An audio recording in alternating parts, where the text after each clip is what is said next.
Por la Tangente, el podcast del Centro de Estudiantes de Economía de la Universidad Católica Andrés Bello, donde estaremos hablando temas de actualidad económica que te interesan. Hoy es 18 de octubre de 2019. Quiero darles la bienvenida al podcast Por la Tangente, hecho por estudiantes de Economía de la Universidad Católica Andrés Bello. Nos encontramos con Guillermo Arcay. Él es economista egresado de nuestra casa de estudios. Actualmente trabaja para Ecoanalítica. Fue profesor de Macroeconomía 3 en nuestra universidad y ahorita es profesor de Economía Financiera en la misma. Hola Guillermo, ¿cómo estás? Muchas gracias por acompañarnos. Finanzas internacionales, pero bueno, en algún momento ya te tocará. ya vamos para allá. Hablemos de cambio climático. En este podcast queremos irnos por este análisis costo-beneficio que representa o que investigan muchos think tanks a nivel mundial y que presentan una crítica bastante controversial hacia cómo es el acercamiento de las políticas mundiales con respecto al cambio climático y cuál será su impacto en un futuro.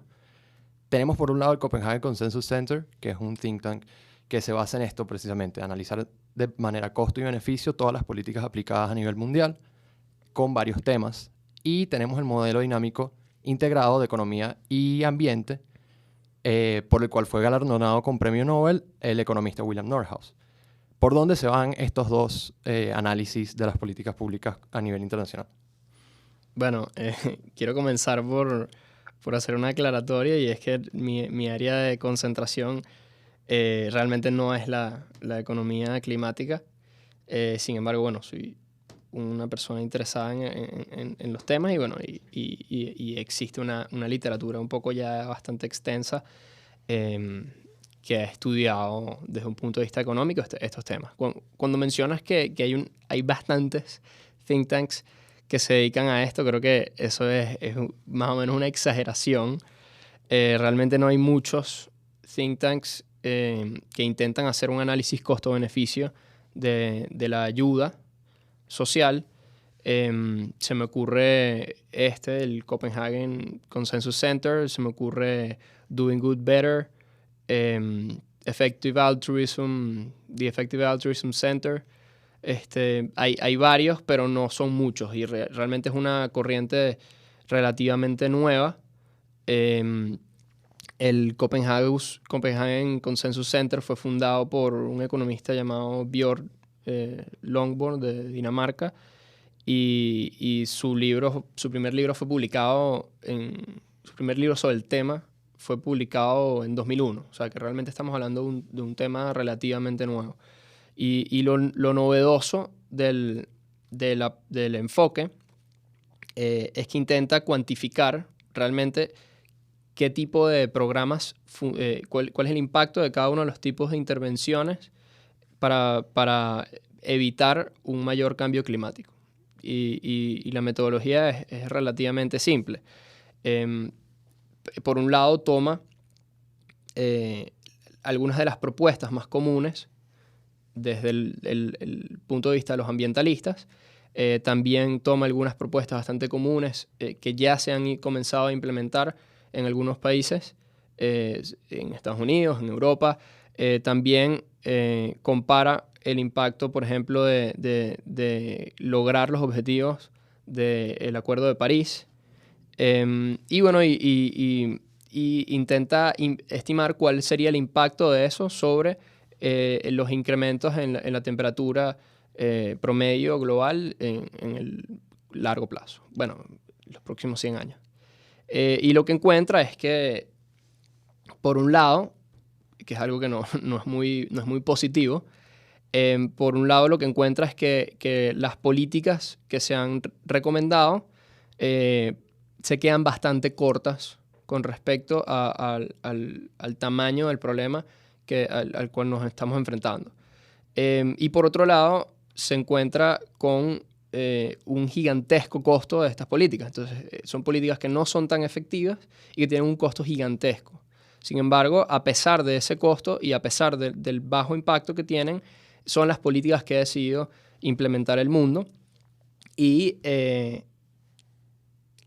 si se comparan con otro tipo de políticas más radicales que se han comenzado a proponer en los últimos 2-3 años, estas nuevas propuestas serían incluso peores. por ejemplo, ponemos el caso de Greta Thunberg, una adolescente de 16 años, una niña con mucha valentía, mucho coraje, mucho más de lo que tú o yo podemos tener y el que teníamos a esa edad, pero sin embargo que está canalizando un miedo que está bien fundado, pero que está un poco exagerado, lo está canalizando a través de algunos think tanks que han hecho lobby en esa causa, lo está canalizando para propuestas que realmente son menos efectivas y mucho más costosas desde el punto de vista social de las que hoy se están implementando y que también son bastante costosas y poco efectivas. Y más o menos la propuesta va algo así como: si vamos a extinguirnos en los próximos 12 años, sí, que es algo bastante exagerado, de hecho, bueno, hay una serie de protestas ahorita en Inglaterra de un grupo que se llama Extinction Rebellion. Y bueno, más o menos el punto de ellos es exagerar el peligro para tratar de causar alguna reacción política. Claro. Pero lo cierto es que en primer lugar el problema no es un problema de extinción. De hecho, mencionas a Nordhaus. Nordhaus ganó el premio Nobel por sus estudios de economía climática y bueno, creo que es bueno tomar la palabra de Nordhaus, claro, cuando no se han sacado los números personalmente. Y bueno, básicamente lo que dice Nordhaus es que desde hoy hasta el 2070 el costo de oportunidad de no hacer nada para enfrentar el cambio climático está entre 0.2 y 2% del PIB global. Sí. Y a cierre del siglo el costo se incrementa hasta entre 2 y 4% del PIB global. Pero bueno, eso hay que contrastarlo con un crecimiento estimado a cierre del siglo de entre 300 y 1000% del PIB global. Entonces, creo que lo que llaman estos grupos radicales, que es una intervención extrema al capitalismo y al sistema de mercado para reducir la emisión de gases con efecto invernadero, eso podría romper el motor de crecimiento, evitar que crezcamos entre 300 y 1000%, y además no tener suficiente efecto para evitar el cambio climático. Sí, es un impacto que al final cae en esa evaluación de costo-beneficio a la que se encarga el Copenhagen Consensus Center. Y de hecho, Nordhaus estima unas proyecciones de pérdida de trillones de dólares dependiendo de qué políticas se apliquen y bajo qué condiciones. Y ahí es donde entra el Copenhagen Consensus Center en evaluar qué políticas son las más efectivas en términos de costo-beneficio. Porque al final, si gastamos mucho en una política que nos va a dar bajo retorno, por más de que sea la política que más se aplica a nivel internacional, puede ser que al final gastemos más de lo que recibiríamos, incluso si no hacemos nada. Entonces es algo que nos lleva a pensar en eso, precisamente. Puede sonar radical al principio, decir que hay que priorizar los problemas y destinar más presupuesto a unos lugares que a otros, pero es lo razonable al final decir que hay que invertir de la manera más sensata y de la manera que nos genere más retorno, en verdad, la inversión, dejando a un lado el amarillismo. Claro, claro. Al final los recursos son escasos. Los recursos serán menos escasos en la medida que el sistema de mercado se mantenga flotando. Se mantenga bastante libre y que los emprendedores privados puedan tomar riesgo para innovar y generar alternativas que emitan menos gases y que generen mayor prosperidad y al final más o menos un poco lo que argumenta Björn Lomborg es que aunque no sepamos cómo podemos resolver el problema, es un problema gigantesco y es un problema para el cual no tenemos soluciones efectivas. Aunque no sepamos cuál es la solución al problema, sabemos que si invertimos en personas, si invertimos en ideas, si invertimos en investigación para el desarrollo de nuevas tecnologías, tenemos la posibilidad de encontrar esas ideas y esas tecnologías que realmente nos permitan solucionar el problema. Entonces, es como, a ver, es como preguntarle a alguien de 1930 cómo resolver un problema del 2019. El cambio tecnológico en el último siglo ha sido gigantesco, y tratar de anticiparnos a cuál va a ser el cambio tecnológico es un ejercicio inútil. Realmente el proceso de formación de ideas es imposible de estimar, pero lo que sí sabemos es que el gasto en investigación y desarrollo está asociado con un incremento en la productividad, con un incremento en la generación de nuevas ideas, y de hecho los cambios que nos han llevado a un camino con energías más renovables son cambios de tecnología. Claro. Son cambios, por ejemplo, a comienzos del siglo pasado el problema climático no era, o de ambiente, el problema ambiental no era un problema de CO2, era un problema de que, bueno, si el vehículo eran caballos y los caballos pues tenían defecaban y hacían sus cosas por la calle. Entonces las calles estaban llenas de virus y estaban completamente contaminadas, y más bien el carro surgió como una alternativa para reducir la contaminación ambiental y reducir el daño sobre la salud de los humanos y sobre la salud del resto de las especies. Entonces, poco a poco van surgiendo nuevas alternativas. De hecho, en los últimos años, la energía solar y la energía eólica han ganado un espacio en rentabilidad. Los costos de estos dos tipos de energía se han reducido dramáticamente y han comenzado a competir con energías más tradicionales. Incluso hasta el fracking, que puede sonar como algo bastante contaminante a simple vista, y que es bastante contaminante, es una mejor alternativa a lo que se utilizaba anteriormente. Claro. Surge como una alternativa más barata al carbón. Sí. Entonces, vemos cómo poco a poco la tecnología evoluciona a medida que se invierte en ella, y esto es probablemente la razón o la solución que nos va a llevar en un futuro a intentar resolver este problema de una manera costo efectiva. Porque también hay que recordar, los recursos son escasos, y los recursos que se están utilizando, por ejemplo, la Unión Europea está gastando 20% de su presupuesto en cambio climático, en políticas para el cambio climático. Alemania acaba de hacer un pledge de casi 50.000 millones de euros en los próximos años para tratar de combatir este problema, pero el gasto mayoritariamente son subsidios directos a compañías de energía eólica y solar.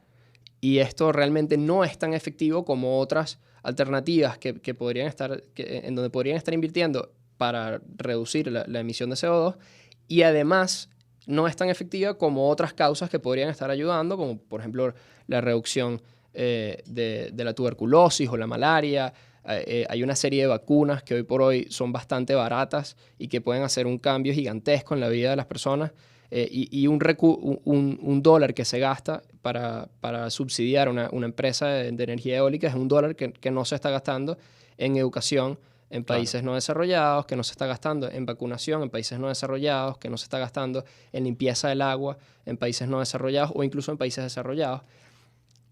Y bueno, por esto es que un enfoque más que contraste los costos y los beneficios puede ayudar a organizar la conversación de una manera que nos permita alcanzar unas soluciones políticas más efectivas. Claro, Bjorn en casi todas las entrevistas que ha dado, pues ofrece una comparación entre lo que fue un desarrollo tecnológico en la década de los 20 del siglo de los 20 a lo que es un desarrollo tecnológico hoy. Él siempre hace la comparación entre el aceite de ballena, que se usaba para encender los mecheros en esa época y todo lo demás, y después vino Rockefeller, cavó su hueco y encontró petróleo. Luego ese petróleo sustituyó al aceite que venía de las ballenas. Y eso salvó las ballenas. Salvó a las ballenas al final del día.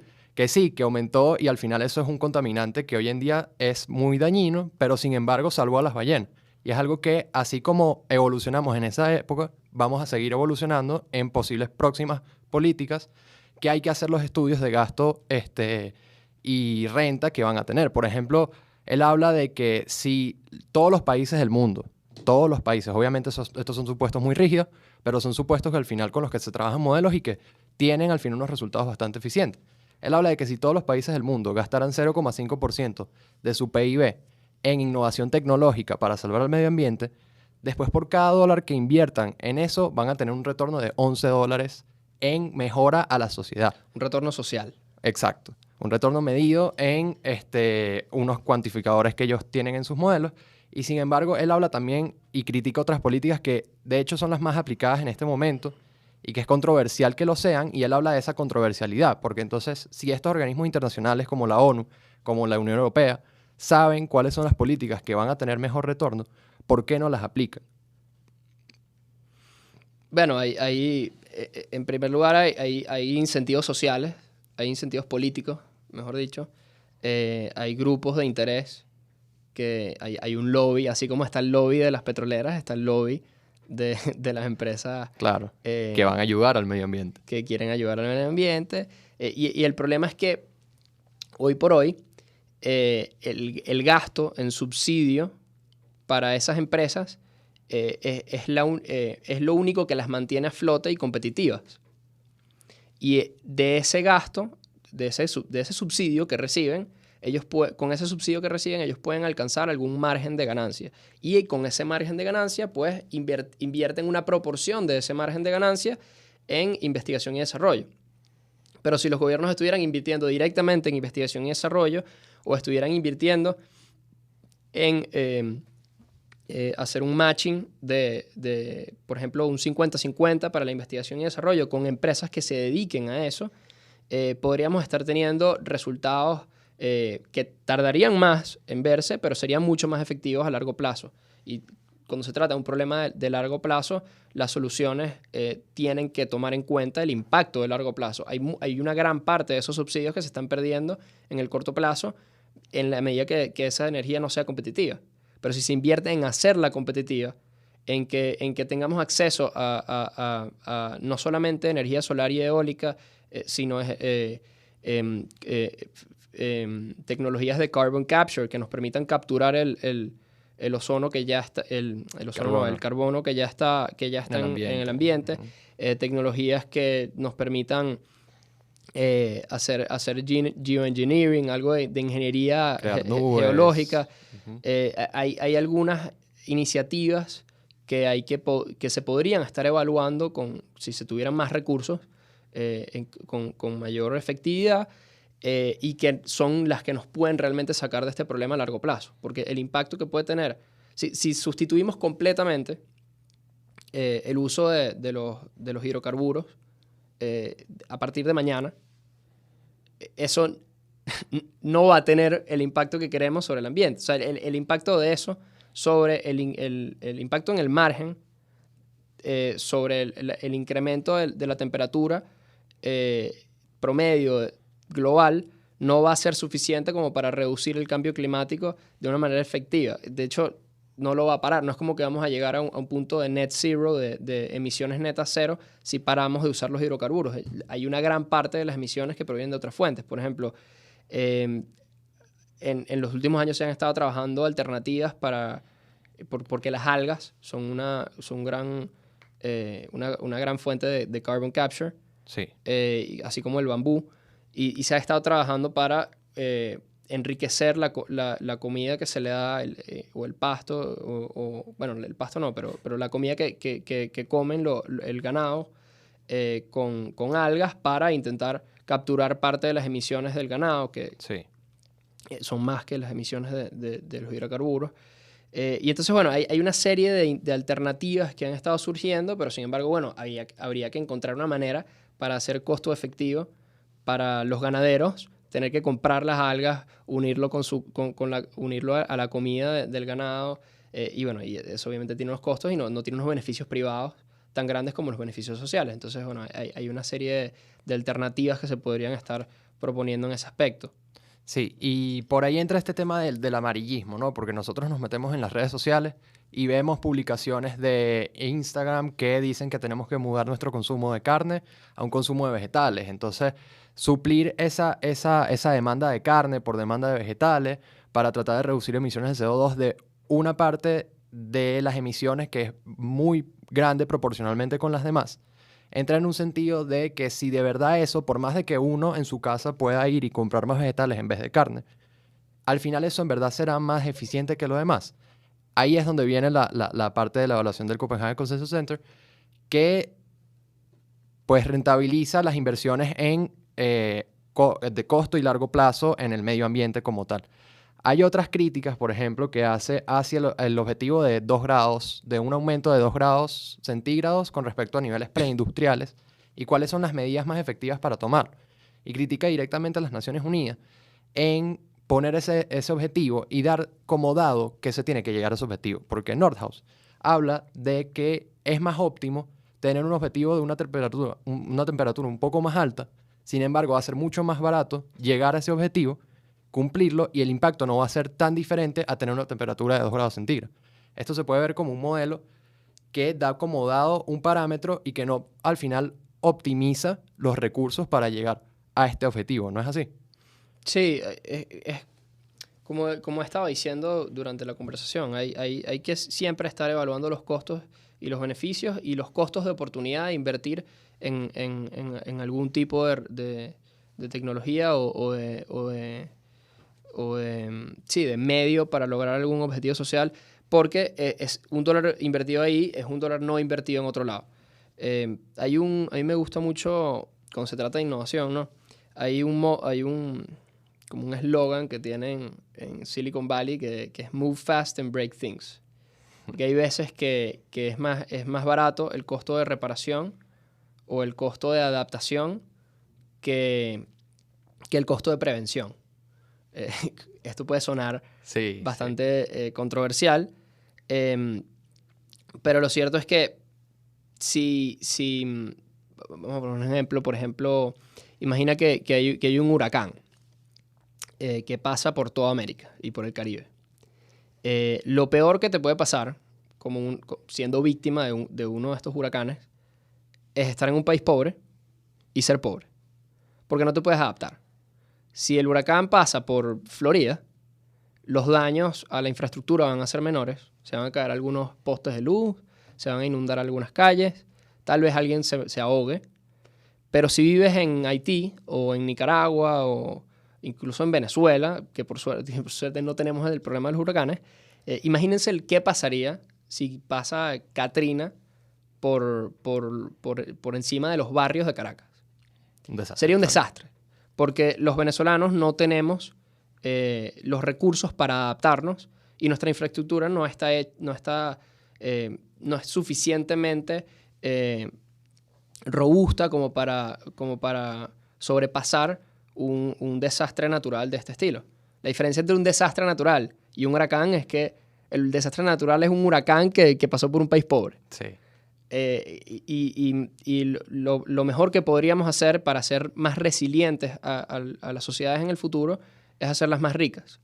La mejor manera de evitar que haya un desastre migratorio en Bangladesh y en la India en los próximos 40, 50 años por culpa del aumento en el nivel de los mares es tratar de buscar alternativas para que Bangladesh e India sean países más ricos con ciudadanos más ricos, con acceso a recursos que les permitan adaptarse, que les permitan mudarse, que les permitan construir casas más rígidas, que les permitan mudarse a procesos productivos que no dependan tanto de la agricultura en alguna parte del terreno que se podría perder, que les permitan subir muros y mecanismos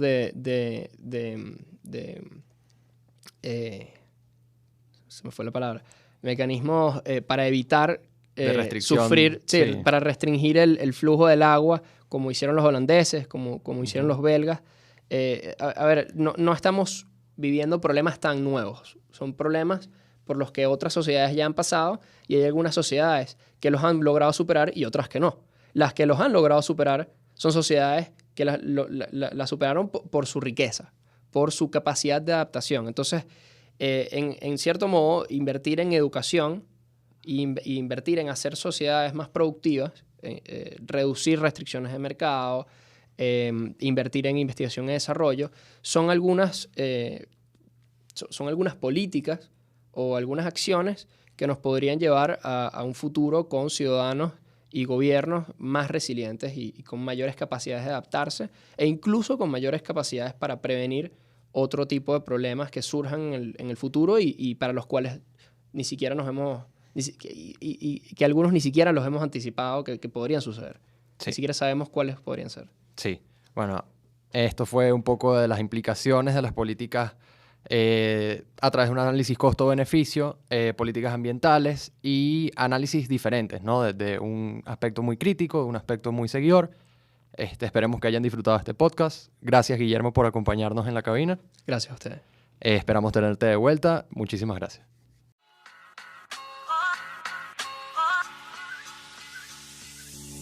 Esto fue Por la Tangente, el podcast del Centro de Estudiantes de Economía de la Universidad Católica Andrés Bello, hecho 100% por estudiantes y para estudiantes.